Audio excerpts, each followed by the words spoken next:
Welcome back. We are here with Dr. Jeffrey Zeig. We're so grateful for his time, the founder and director of the Milton Erickson Foundation, also hugely influential in helping to support Man's Search for Meaning and Viktor Frankl's work in the United States. He runs the Evolution of Psychotherapy Conference, one of the largest, most influential psychotherapy conferences in history. And we're just so grateful to talk about this really fun, helpful topic of hypnosis. So I think we've talked about it's not of the devil. It's a medical treatment that has been used actually since the time of Mesmer. And Mesmer was around 1760, 1770, wildly popular. But the scientific community was not a fan. Actually, Benjamin Franklin was part of the group that investigated Mesmer and the whole mesmerism. And they said, oh, it's nothing more than suggestion, such as suggestion is really a bad idea. Right, it is suggestion in a powerful way. It can be a really helpful idea, but then used by Charcot and used by Freud, at least initially.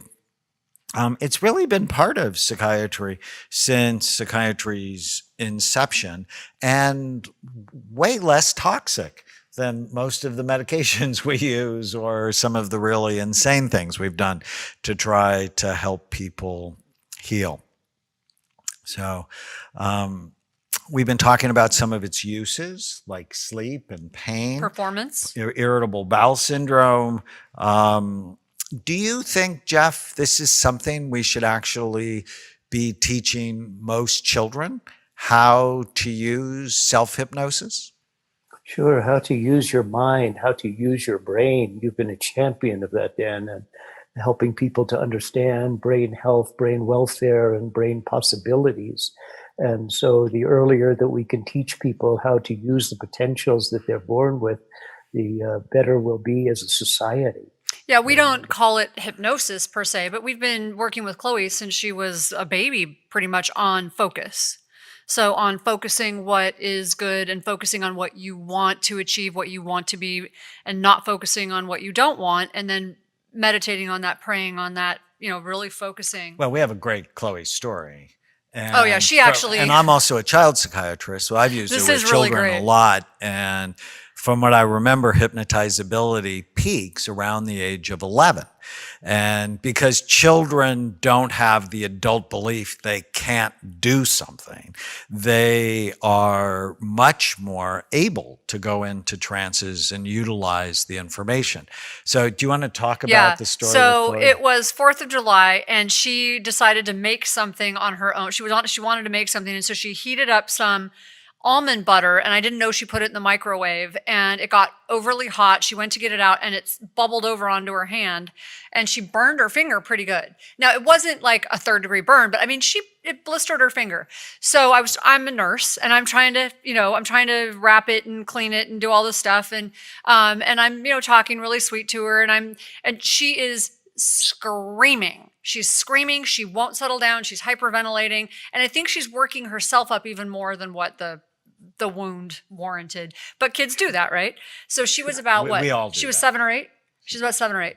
And so she is just getting more and more worked up. And she hates herself. I'm so stupid. She kept saying, I'm so stupid. I'm so stupid. I'm so stupid. I hate myself. Why did I do that? I mean, I'm like, what? You just burned yours. I'm like, honey, this is just a mistake. But she's not having any of it. She's just going on and on and on. I'm trying to read her a story. 2 hours later, she's still worked up and going on, won't go to sleep. And I finally am just at my wit's end, and I go in and I'm like, I need help with this kid. I can't get her to sleep. I have no idea what's going on. I'm in my office working. And she's just like out of control. So I go get Daniel. I'm like, I have no idea what to do with her. She just will not settle down. She is just out of control, and it's just getting worse, not better. And it's like 10 o'clock at night. So he goes in there, and now you take it from there. So, and I see how upset she is, and I'm like, oh, we should put her in a trance. So I talk softly to her. I tell her it's all going to be okay, and I have her focus on a spot on the wall. above her eye level. And I said, sweetie, I'm going to count to 20. And as I count to 20, I just want your eyes to begin to feel really heavy. And by 20, her eyes are closed. She's calmer. She's breathing better. Do a little bit of progressive relaxation, and she's gone. It was awesome. Take her to a park, to a pool, have her put her hand in the healing water of the pool. She got all of her favorite animals with her. And yeah, no, I mean, the more visualization you can do, the better, my experience. And I suggested that we'd turn off the pain and that she would go to sleep, and in the morning, everything would be fine. Oh, and that people make mistakes, and there's no reason. I mean, he did this whole thing about there's no reason to feel bad, and so. And then we left, and out. we're wondering, 5 minutes Middle later, of the night, will is she she gonna be come in screaming? And we didn't see her until the morning, and I'm like, hey, how are you? She's like, I'm really fine. And people make mistakes. It's okay. Never mentioned her finger again. Super. Yep. So that's a transformative experience, and that's one of the building blocks of adult functioning. So once you can help a child to get that kind of a realization, that is pure gold for enjoying and being effective in life. yeah, and one of the things that you taught me, I mean, hypnosis is, I mean, as we've discussed, is one of my favorite tools. But even like with a child, before you get to that level of even medical hypnosis, because hypnosis is really helping you focus, right? It's a focus on your potential. So one thing we do, you've helped me with, is asking her questions that help her to focus. So getting her to focus on the right things with the use of questions over and over and over. So redirecting her attention and her energy. If you can, I think, do that with kids and really get them focusing on the right things, because especially in adolescence, they're not focused often on the right things, but getting them to focus on the right things through the use of questions is really powerful. Well, and I think I'd be interested in your thoughts, Jeff, that social media actually uses hypnosis in a very negative way for kids. That people are entranced by their phones, that they actually lose time. So, I have 3 minutes to check Instagram, and 40 minutes later, they're still there. And the unconscious message that you're not enough, you're not pretty enough, you're not smart enough, you're not rich enough, just is pervasive. And then kids feel terrible about themselves. The incidence of teenage depression has skyrocketed, right? When you and I were in training, we didn't see the numbers of kids who are suffering the way they are now, even though as a society we have more. Emotionally, they feel like they have less. Mm-hmm. Yeah, well, there could be empowering messages just as well as the subterranean disempowering messages that are more pervasive in the internet world. But I have to think that I'm an inadequate hypnotist, because the people who are capable of creating games and Facebook and Instagram and all of these things that exist have figured out ways to suck people in and to influence people and to get people involved in a focused state that may not be as valuable for them. And it's amazing that people's brains can be malleable enough to keep up with some of the incredible things that can happen in the media and also on their iPad or their personal cell phone. The amount of things that people are being exposed to.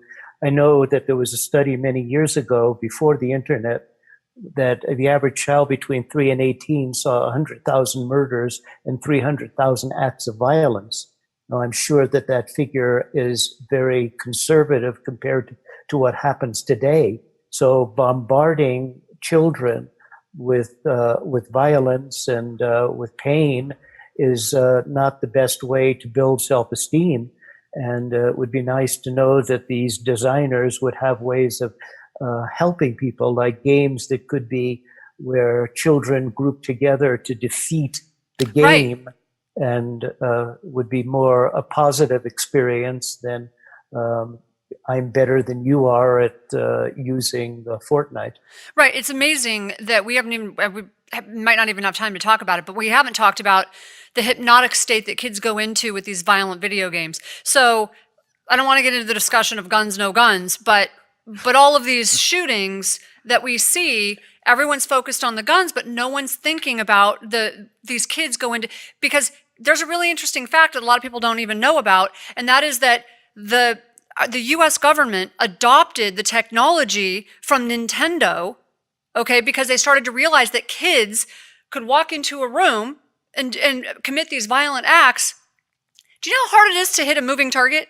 But these kids were able to walk into a room they've never seen or they've never been to and hit moving people. And the government began to realize, wait a second, these kids are actually better at it than our soldiers. They adopted that technology and began to utilize it. All right. So it makes you wonder. Before we stop, let's bring this back to helpful. But that's hypnotic. Yes, I agree.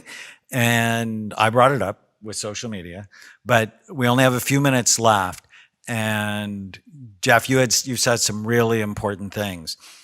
Don't just go to someone for hypnosis that's a hypnotist who's also not a trained psychiatrist, psychologist, marriage and family therapist, social worker, because often people will go, but there's an underlying major depression, or there's an underlying bipolar disorder or post-traumatic stress disorder.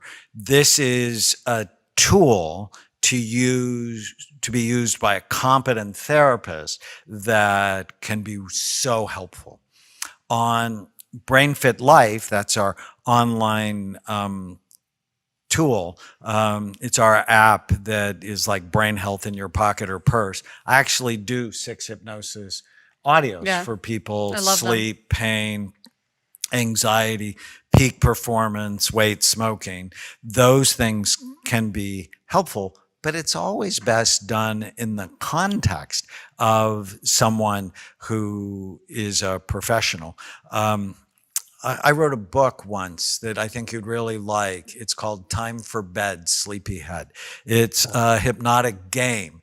It's really a hypnotic book to put children to sleep. When my daughter Brienne was 3, she wouldn't go to bed one night, and she and I were just like bonded.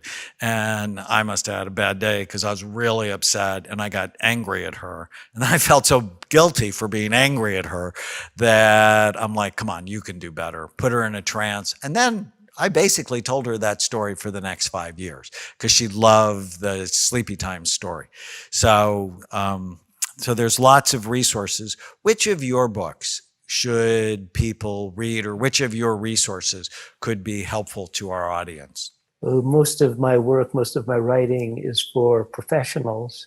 So the books that I have that would be interesting for the trade, interesting for the lay audience, they're not about hypnosis. I have one book which is 10 Commandments for Couples, and another book which is The Habit of a Happy Life.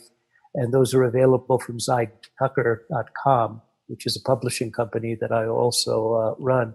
For the people who are professionals who want to learn about Erickson, about advances in evocative approaches to psychotherapy, hypnotic approaches to psychotherapy, they can go to the Erickson Foundation website. And the Erickson Foundation also has a press, and many of my professional books are on the Erickson Foundation site. But what I'm, trying to do, which is what you said at the beginning, is to understand influence, and that hypnosis is the foundation in psychiatry, psychotherapy, of using an evocative technique. You don't put a person into hypnosis to give them information. You put somebody into hypnosis to demonstrate you can change your state. You're not the slave of your depression, your anxiety, your habit, your bad relationship. You can change your state. And if you can change your state once and demonstrate to yourself you can change your state once, get in as if you're thinking about a standard shift car. You're in reverse right now. You're coming to me for help.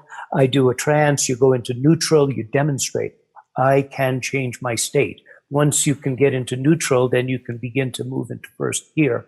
But again, I don't recommend that people shop for techniques, that they shop for the right person. Each person will have different techniques. Each expert, each therapist, licensed therapist, licensed physician, psychiatrist will have a technology at his disposal. And once you find the right person, the technique will help to get you there, but looking for the technique first is putting the cart before the horse. Dan, you've been a wonderful friend and a great friend of the Erickson Foundation and a great supporter of our work and the conferences that we do. And you've been a remarkable contributor, both of you, to helping people to live more healthful lives. And if we call that hypnosis, that's, probably going to diminish some of the effect that you've had. You've had a marvelous effect at helping people to realize, both of you, keep your brain healthy. This is what you need to live, what you need to function adequately in life. So bless you for all of the things that both of you are doing to bring health to life. Thanks, Jeff. That is wonderful. I'm so grateful. If it wasn't for the imaging work that I stumbled across, that hypnosis would have been probably my life's work, because I just loved it so much. But then when I started looking at the brain, I'm like, oh, hardware and software. You got to get the hardware right first, and then it's so much easier to program. So after listening to the hypnosis series with Dr. Zeig, what's the one thing you learned? Yeah. What's the one thing that you can apply in your life? Post it to any of your social media sites and tag be sure us. to tag us, hashtag Brain Warriors Way. And then please write a review, write questions. We'd love to hear from you. If you're enjoying the Brain Warriors Way podcast, please don't forget to subscribe so you'll always know when there's a new episode. And while you're at it, feel free to give us a review or 5-star rating, as that helps others find the podcast. If you're interested in coming to Amen Clinics, use the code PODCAST10 to get a 10% discount on a full evaluation at amenclinics.com. For more information, give us a call at 855-978-1363.